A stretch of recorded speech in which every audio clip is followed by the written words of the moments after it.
Diario de mi cautiverio, Esperanza en el secuestro.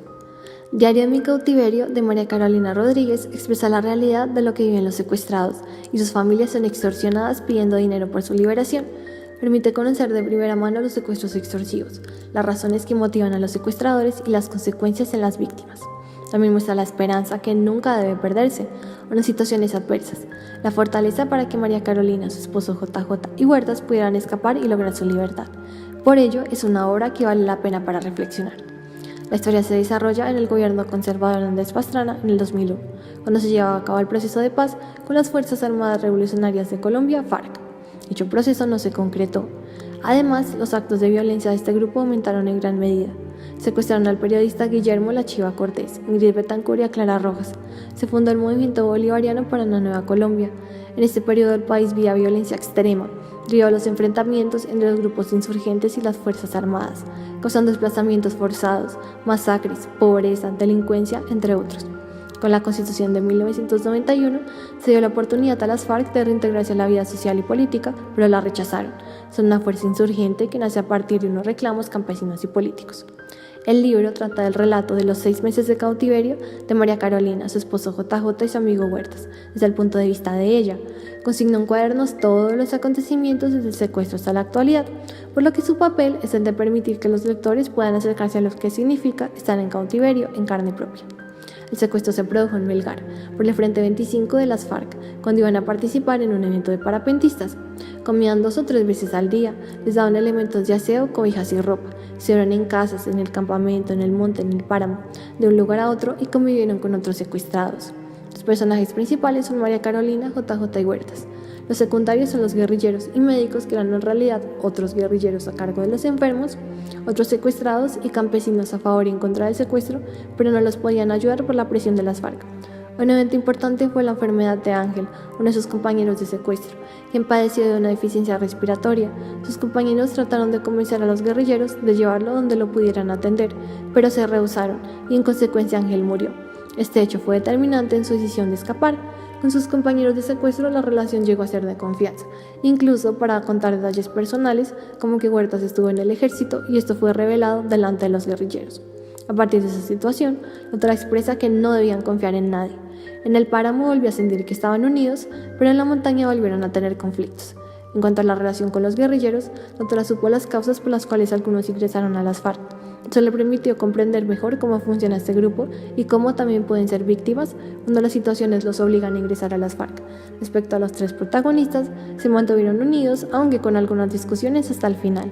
Planeaban su escape esperando el momento oportuno. A veces se presentaba, pero no podían escapar. Finalmente lo lograron cuando fueron a la quebrada a bañarse, hasta que fueron libres en la población de Colombia, Huila. Respecto a la frase cuando la conciencia les reclama la justificación de la transgresión de las normas, la autora muestra a guerrilleros buena gente que eran amables para que al ser liberados dijeran que los habían tratado bien y otros que eran más hostiles. Explica las razones por las que algunos estaban en las FARC, la pobreza, la desesperanza, la rebeldía y el gusto por la lucha, entre otros. María Carolina piensa que es culpa de los gobiernos que se unan a las FARC por falta de educación o presencia. En lo personal, no hay ninguna razón para la violación de los derechos y el no reconocimiento de la dignidad de las personas. Ni las víctimas, ni nadie tiene la culpa de que no se hayan distribuido las tierras justamente, y un país entero no debe pagar por los errores del pasado.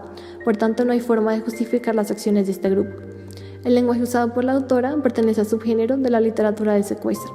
Es sencillo, de fácil comprensión, ameno y cautivante para que el lector se sienta en su lugar y pueda tener empatía respecto a lo que ella vivió, valiéndose de la figura literaria de la descripción al dar todos los detalles y los personajes que hacen parte de su relato, los cuales son históricos porque son hechos verídicos y su objetivo es la universalización. Dentro del libro los guerrilleros tenían su propio lenguaje, como cucho para los secuestrados y recuperar para cosas que robaban.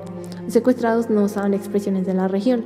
De acuerdo con Piotrowski 2009, el impacto que genera este tipo de lenguaje permite que los lectores comprendan mejor la realidad respecto al conflicto armado y hagan interpretaciones y juicios de valor respecto a lo que sucede cuando las personas están más preocupadas por tener que por ser, en el caso de los guerrilleros, y cómo esto afecta al sentido de la vida, la aprecio por la dignidad y la jerarquía de los valores.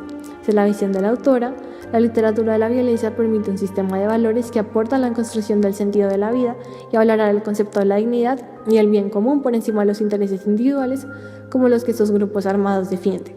El libro permite conocer la verdad detrás de un secuestro, de forma detallada, de modo que es posible conocer la perspectiva de las víctimas y la de los victimarios. Permite analizar cómo la dignidad de las personas es desvalorada y la vida depende del pago de una suma que muchas veces no pueden pagar. Sin embargo, destacó la esperanza, la cual, a pesar de la deshumana situación, Carolina, JJ y Huertas no perdieron. Planearon su fuga durante mucho tiempo y no se rindieron hasta lograr ser libres.